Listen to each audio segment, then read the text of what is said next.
My name is Isabella. I am 31 years old. Last month I got married. It was supposed to be the happiest day of my life. I planned everything: the dress, the flowers, the guests. It was my dream wedding, and I didn't want anything to go wrong. My husband's name is Mark. He is kind. He is loving. I waited a long time to find someone like him. But Mark was already a father. He has a daughter. Her name is Eva. She is 5 years old. She has big blue eyes and soft brown hair. She is a sweet girl, but I didn't feel close to her. She is not my child. She is his child. I met Mark 3 years ago. He was still healing from his divorce. Eva was just 2 then. She stayed with him every weekend. At first, I didn't know what to do. I tried to be nice. I bought her toys. I smiled at her. But she always ran to her dad. She cried when he left the room. She wanted all his time. I started to feel jealous. I didn't say it out loud, but it was there. I wanted to feel special too. I wanted to be number 1 in his life. When Mark asked me to marry him, I said yes. I was happy, but I had one wish inside my heart. I wanted the wedding day to be just about us. Just Mark and me. Not Eva. Not anyone else. I know it sounds selfish, but that is how I felt. I didn't want to share my day. I didn't want Eva in the wedding photos. I didn't want her in the center.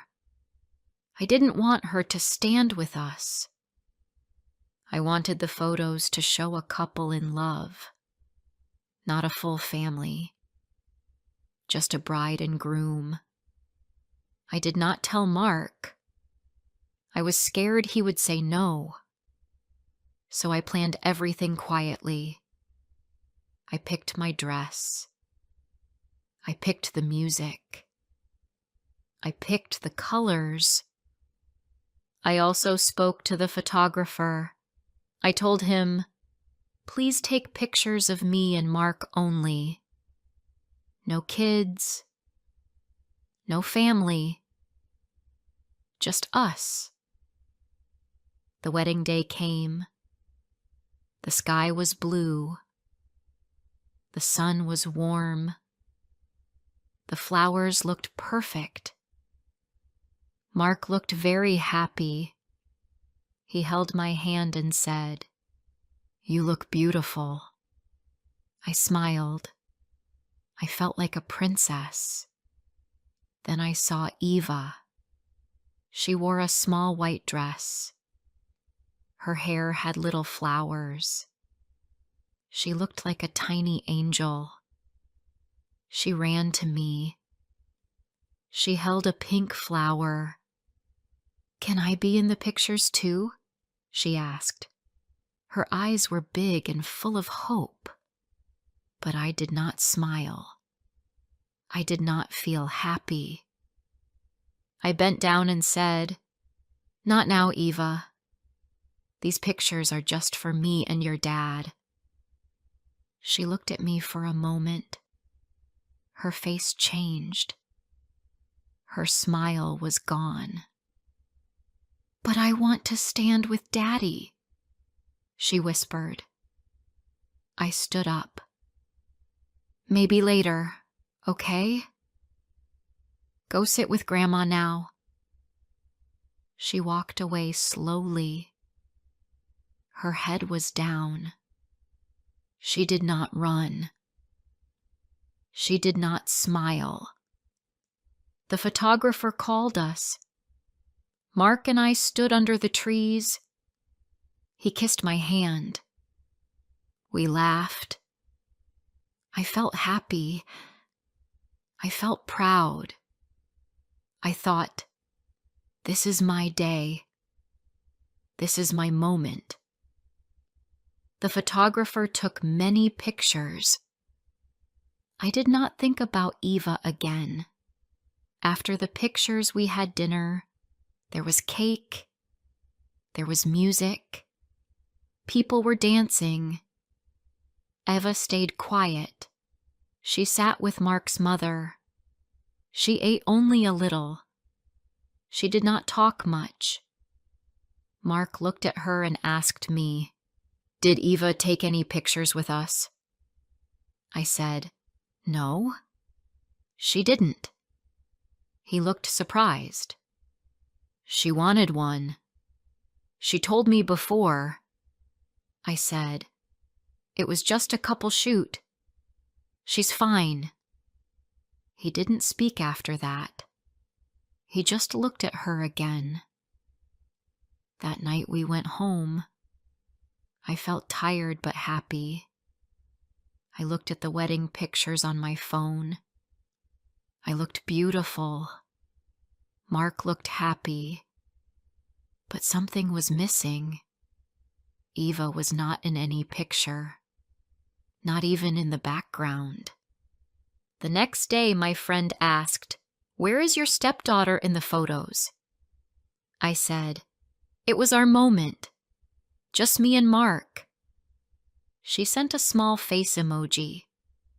She didn't say more, but I felt strange. Later that week, I tried to talk to Eva.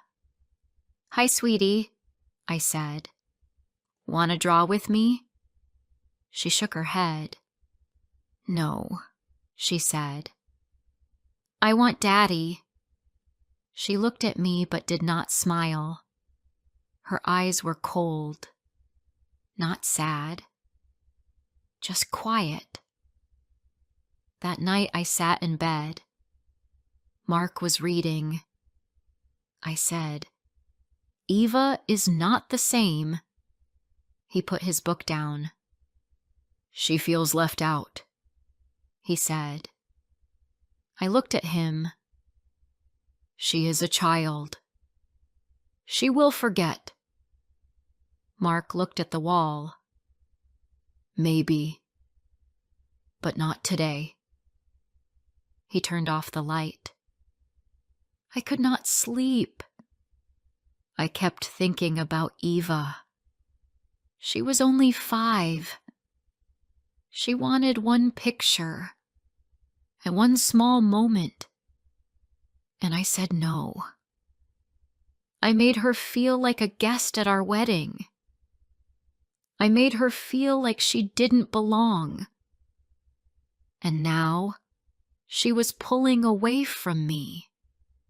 The next morning, she didn't say good morning. She sat at the table and waited for her dad. She didn't look at me. She didn't speak to me. She just ate her cereal in silence. Mark noticed. He didn't say anything, but his eyes looked sad. Days passed. Nothing changed. I tried again. I gave Eva a toy.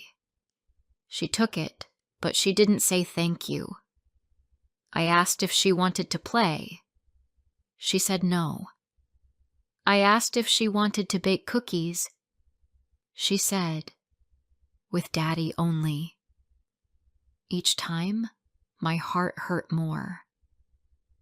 I thought about the wedding again and again. I remembered her little voice. I remembered her sad face.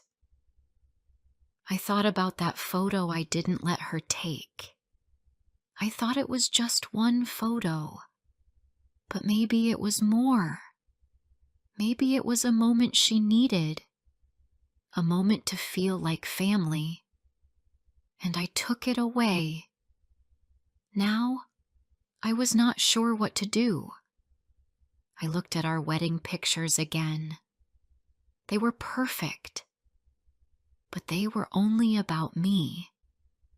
They didn't show the truth.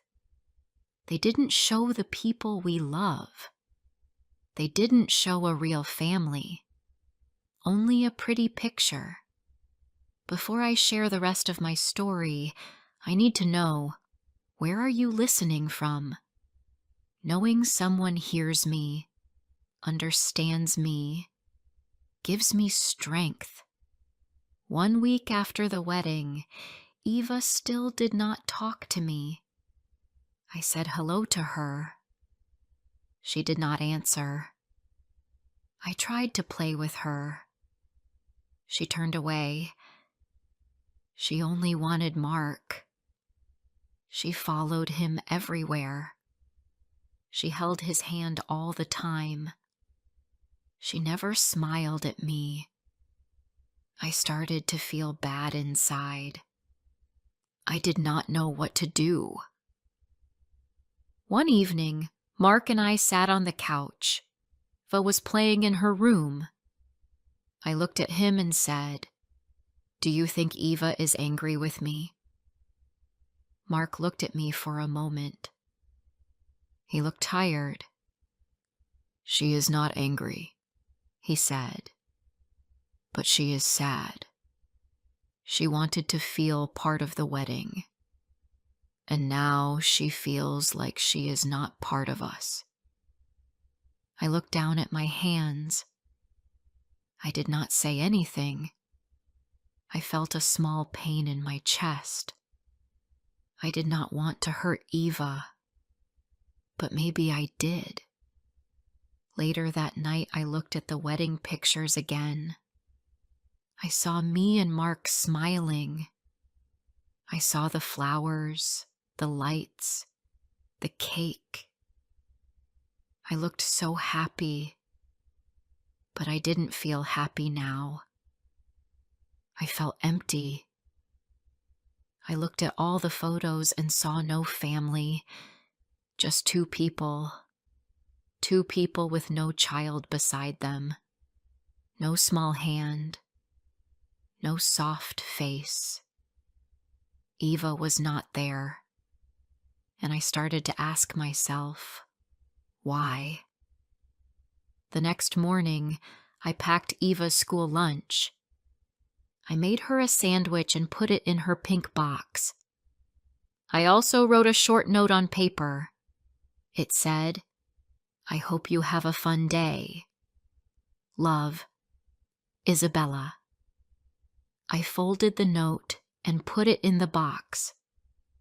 I gave the box to Mark. "Please give this to her teacher," I said. He looked at me.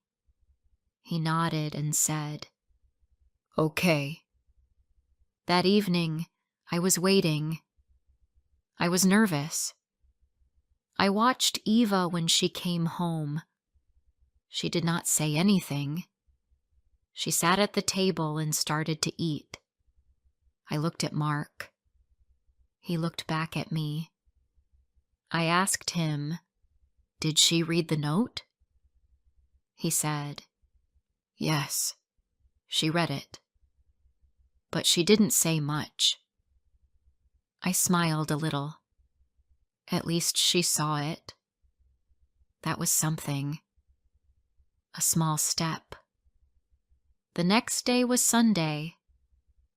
Mark had work. He asked me, "Can you stay with Eva today?" I said yes. I wanted to spend time with her. I wanted to try again. After he left, I made some breakfast. Eva came to the table. She ate but did not talk. I asked her, "Do you want some juice?" She said nothing. I brought her some juice anyway. She took the cup and said, "Thank you." That was the first word she said to me in days. My heart felt warm. I said, "You're welcome." After breakfast, I asked her, "Do you want to go to the park?" She looked at me and then at the door. "Okay," she said. We both got ready. She wore her pink jacket. I held her hand. It was small and soft. We walked to the park. She did not talk much, but she stayed close to me. I pushed her on the swing. She smiled once. It was small, but it was real. I smiled too. We stayed at the park for 1 hour. We did not say much, but we were together. That was enough. When we came home, Eva went to her room. She looked calm. Later, Mark came home. He asked, "How was the day?" I said, "It was good." Eva looked at him and said, "We went to the park." Her voice was soft. Mark smiled. He looked at me. I smiled too. The next day, I did something new. I printed one photo. It was a photo of Eva at the park. She was on the swing. She was smiling. I put the photo in a small frame. I placed it in the living room on the shelf. When Eva saw the picture, she stopped. She looked at it for a long time. Then she looked at me. She said, "I like that picture." I said, "Me too." I wanted to say more, but I didn't. That was enough for now. A few days later, Eva came to the kitchen. I was making cookies. She watched me for a minute. Then she asked, "Can I help?" I said, "Of course." She rolled the dough. She used the cookie cutter. We made hearts, stars, and bears. She smiled. She laughed. It was like the wall between us was starting to fall. I looked at her and said, "Thank you for helping me." She said, "I like cookies." I said, "Me too." That evening, she gave one cookie to Mark. "I made this with Isabella," she said. Mark looked happy. I felt happy too. We were sitting at the table, all three of us. It felt simple. It felt right. The next night, we sat on the couch and watched a cartoon. Eva sat between me and Mark. Then she moved and sat on my lap. I did not move. I did not speak. I just held her. She looked up at me and said, "Can I be in the next pictures?" My eyes filled with tears. I hugged her close. "Yes, sweetheart," I said. "You will be in all of them." That night when she went to bed, I sat with Mark. I told him everything. I told him why I said no that day. I told him about the pictures, about my feelings, about the moment I said no to her. He listened. He held my hand. "You made a mistake," he said, "but you are trying to fix it, and that means a lot." I looked at the wedding album one more time. I did not feel proud now. I felt sorry, but I also felt hope. Because maybe next time, things would be better, not just for me, but for Eva, for Mark, for our family, the real one. Weeks passed. Things at home felt better. Eva spoke to me again. She smiled more. She asked for help with her shoes. She gave me drawings from school. They were small things, but they meant so much to me. I was careful with my words. I listened more. I stopped thinking only about myself. I started thinking about her too. One evening, Eva showed me a picture. She had drawn our family. There were 3 people, a man, a woman, and a small girl. They were all holding hands. She pointed to the woman. "That's you," she said. I looked at the picture. My eyes became wet. "Thank you," I said. She smiled and ran to her room. I sat on the couch and stared at the drawing. I felt something strong in my heart. I wanted to be the woman in that picture, not just in her art, but in her real life. The next day, I went to a photo shop. I brought the park picture with me. I asked them to make a bigger copy. I also brought one of our wedding photos. I put both in new frames. At home, I placed them side by side. One photo was just me and Mark. The other was Eva alone. Now they were together. Not in one photo, but side by side. It felt better this way. That evening, Eva saw the new frames. She smiled. "That's me at the park," she said. I said, "Yes." "And you look very happy." She nodded. I was happy. Then she looked at the wedding photo. She was quiet for a moment. "Maybe next time I can be in that one too," she said. I knelt beside her. "I wish I could go back," I said. "I would change it. I would put you right in the middle." She looked up at me. "It's okay," she said. "I'm in the next one." I wanted to do something special. Something just for Eva. I asked Mark, "Can we plan a photo day?" "Just us and Eva. No big event. Just fun." Mark said, "That's a nice idea." We picked a sunny Saturday. We dressed in simple clothes. We took her to the park, the same one from before. She wore a yellow dress. I wore soft blue.